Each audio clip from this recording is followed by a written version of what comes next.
महाराज जी, इस शरीर से पाप हो गया है।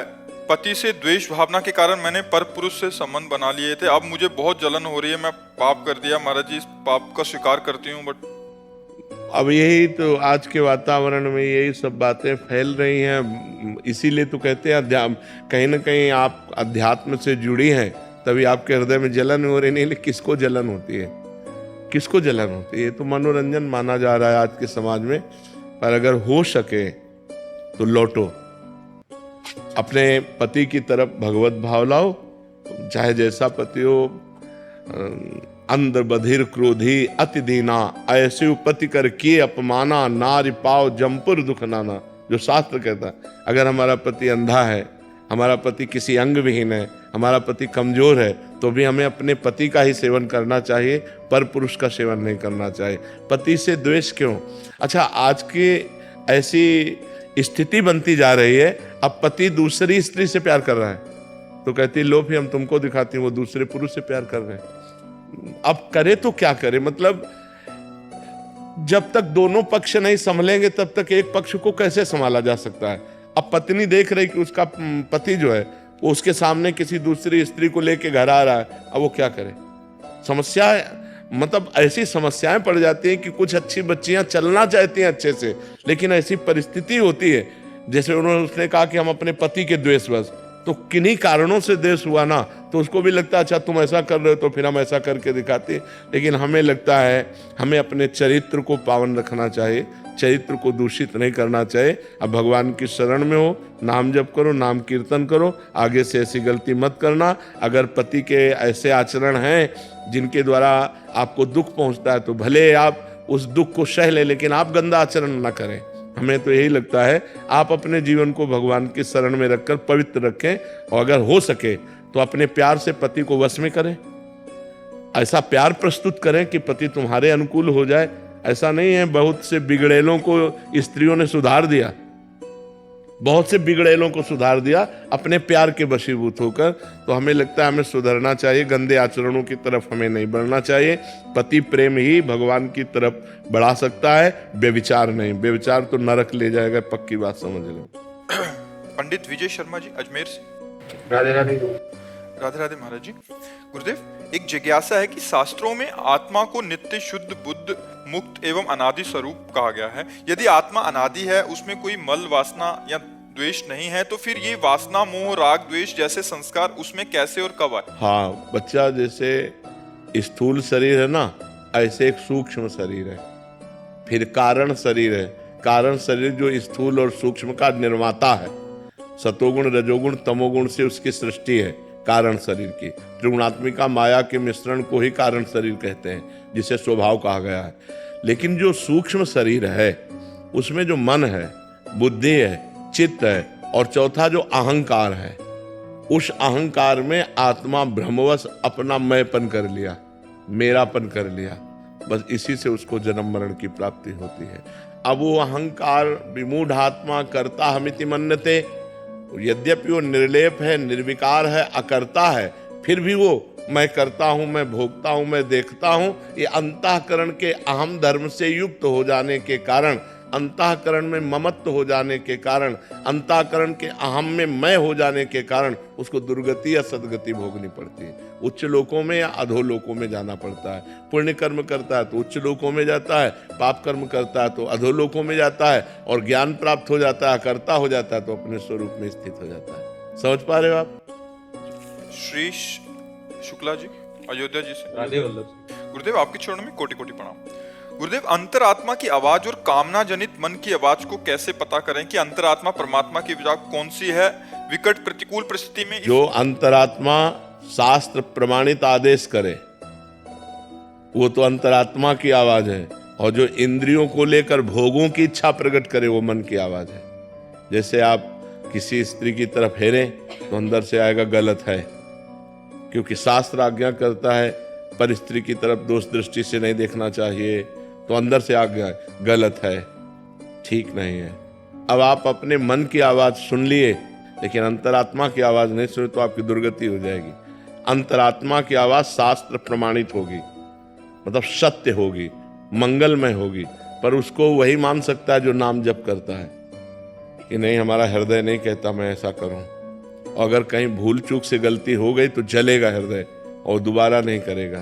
तो अंतरात्मा जो भगवान की आवाज होती है वो शास्त्र प्रमाणित होती है, मतलब निष्पाप आवाज होती है, उसमें पाप कभी नहीं हो सकता। और जो पाप की आवाज होती है वो मन की आवाज होती है कि चलो ऐसा कर लेते हैं, चलो ये खा लेते हैं, चलो ये देख लेते हैं, चलो ये भोग लेते हैं। वो अंदर से वासना जो उत्पन्न करता है वो मन करता है।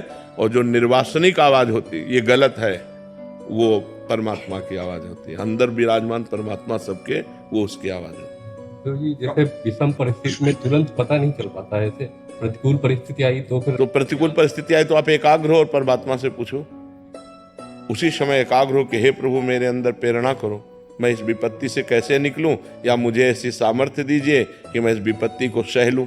दोनों बातें हैं। अगर विपत्ति आई है तो मुझे सहने की सामर्थ्य दो, या इस विपत्ति से निकलने की सामर्थ्य दो।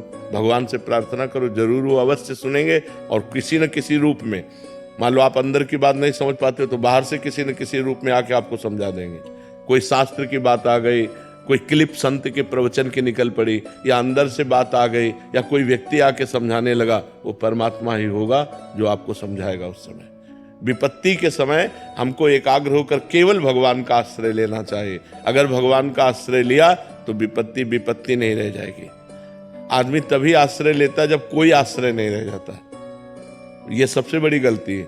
विपत्ति आते ही भगवान का आश्रय नहीं लिया जाता, फोनों का आश्रय लिया जाता है। उनका फोन नंबर लगाओ, उस व्यक्ति से मिलो। जब सब जगह निराशा होती है तब आखिरी में भगवान, जैसे द्रौपदी जी, पहले 5 पतियों का भरोसा, फिर सभापतियों का भरोसा जो भीष्मादि द्रोणाचार्य आदि, फिर अपने बाहु का भरोसा, फिर अपने दांतों का भरोसा। जब देखा अब कुछ नहीं, तब श्री कृष्ण का भरोसा।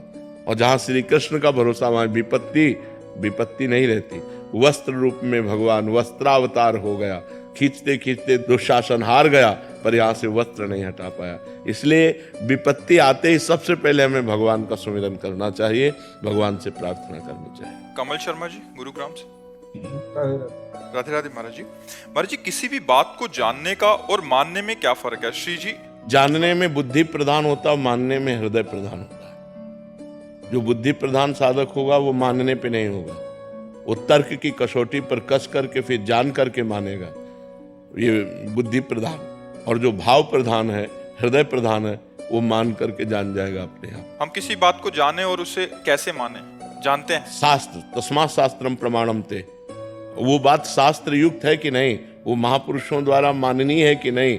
ऐसा नहीं कि हम अपने बुद्धि कसौटी में कस लिया और वो बात हाँ हो गई तो हम उसे करेंगे, नहीं। तस्मात् शास्त्रम प्रमाणम ते कार्य अकार्यो व्यवस्थितो।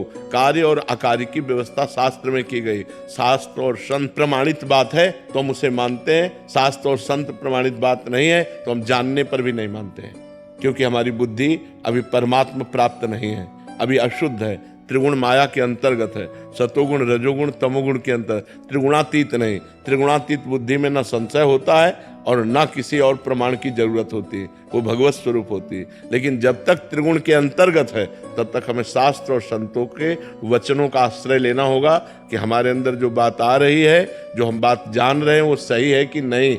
यहाँ तक कि बड़े बड़े सिद्धों को इस बात के लिए प्रमाणित करना पड़ा है कि हमारे अंदर जो बात आ रही है, जो हमने तप के द्वारा प्राप्त किया, ये वही बात है कि नहीं है। तो भगवान व्यास देव जी के पास श्री सुखदेव जी गए और कहा, भगवान जो मुझे बोध हुआ है वो सही हुआ है या अभी कुछ उसमें कचाई है? तो उन्होंने कहा, इस बात का प्रमाण तो विदेहराज जनक देंगे। आप जनक जी, सुखदेव जी के गुरु हैं जनक जी। तो श्री सुखदेव जी महाराज पहुंचे और जनक जी त्रिकालज्ञ महापुरुष थे, जान गए कि मुनि अपनी स्थिति को प्रमाणित करने के लिए आए हैं। तो दरवाजे पर जे तो रुकवा दिया। 7 दिन 7 रात्रि वही दरवाजे पे खड़े रखा और रोज पूछते थे। उनके चेहरे पर कोई शिकन, कोई भाव, बोले नहीं, जैसे आए थे वैसे खड़े हैं। बोलो, किसी व्यक्ति को दरवाजे के ही खड़ा रखा जाए, कोई उत्तर न दिया जाए 7 दिन 7 रात, तो गुस्सा नहीं आ जाएगा?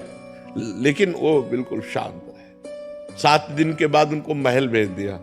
वहां नई नई सब 16-18 वर्ष की सुकुमारी लड़कियां उनकी सेवा में लगा दी। अब जनक जी राजा है और ये महाराज तो परमहंस है, दिगंबर रहते थे, नंग धड़ंग, 16 वर्ष की अवस्था। 7 दिन 7 रात्रि उन 9 कुमारियों की सेवा में रहने पर भी बोले जैसे गेट के बाहर थे वैसे ही महल के अंदर है, उनमें कोई फर्क नहीं है। तब जनक जी आए और कहा, मुनि तुम्हें वो स्थिति प्राप्त है जिस स्थिति को ब्रह्मबोध कहते हैं। तो इसके लिए भी प्रमाणित करने के लिए गुरु की जरूरत पड़ी ना। तो हमारे अंदर कोई भी जानने में बात आती है तो शास्त्र संत सदगुरुदेव से प्रमाणित होनी चाहिए। विवेक जी मुरादाबाद से।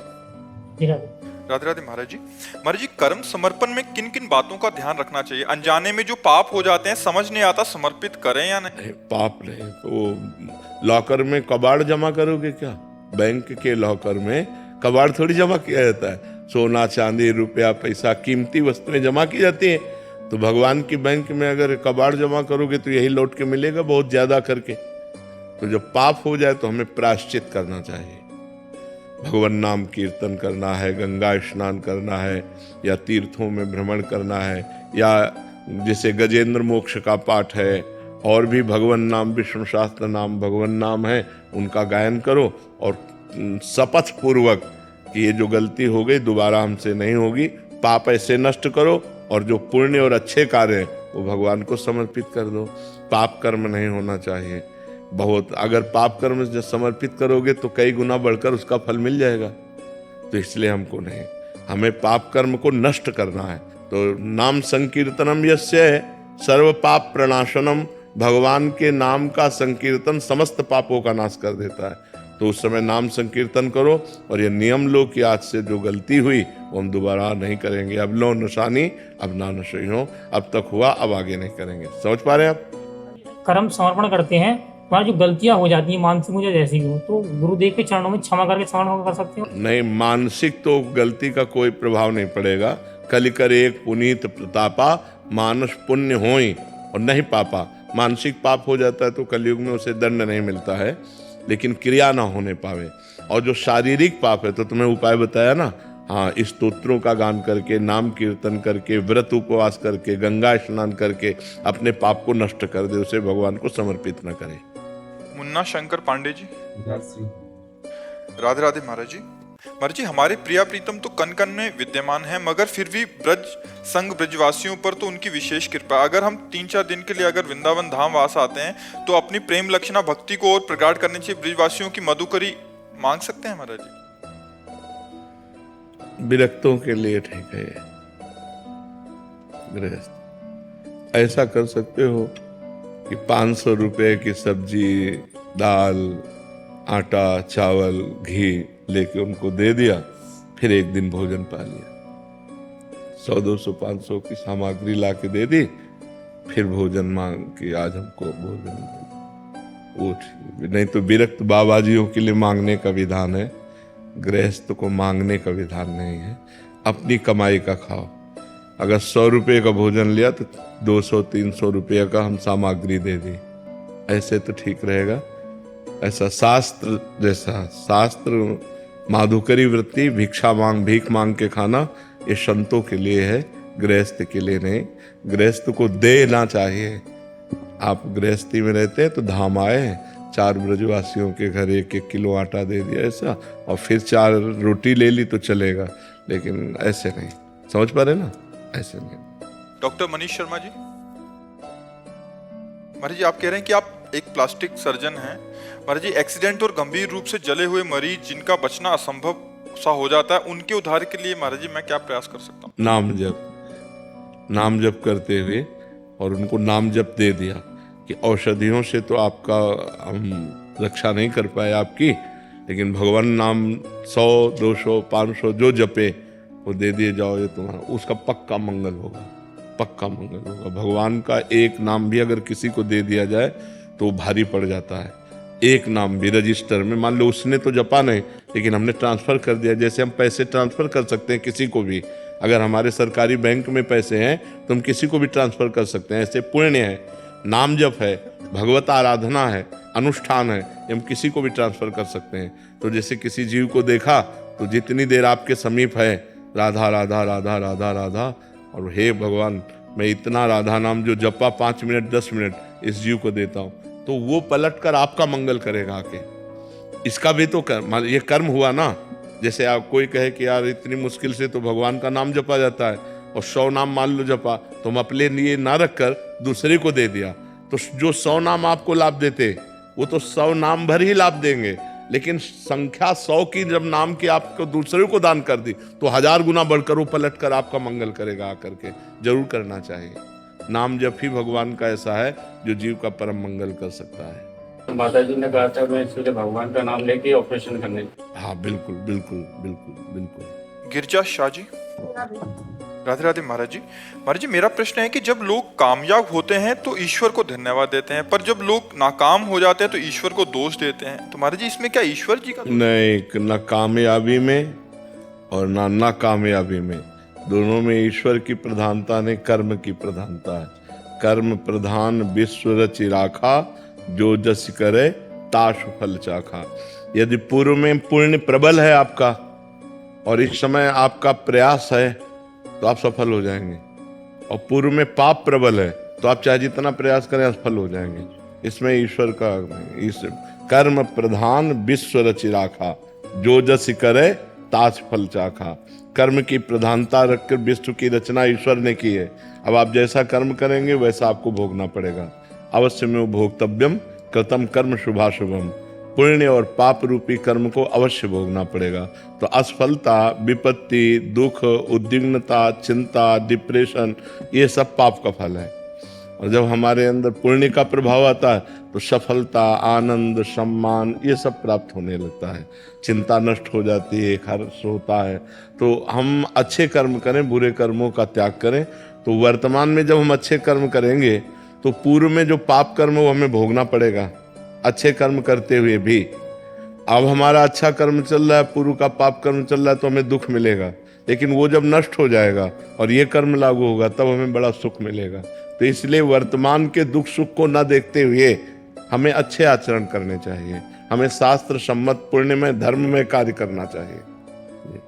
डॉक्टर नीलमणि शर्मा जी, राधे राधे महाराज जी। ध्यान करते वक्त भगवान के कौन से चित्र, अंग या लीला का ध्यान करें? ये तो अपने आसक्ति का विषय है कि हमें राम प्रिय है, श्याम प्रिय है, हमें भगवान का कौन सा रूप प्रिय है। तो अपनी प्रियता की बात, सब भगवान समान सामर्थ्य वाले हैं, एक ही भगवान तो सब रूप धारण किए हुए हैं, लेकिन ये अपनी प्रियता की बात है कि मुझे राम रूप प्रिय है, मुझे कृष्ण रूप प्रिय है, मुझे नरसिंह रूप प्रिय। जो रूप भगवान का प्रिय हो उसका ध्यान कीजिए।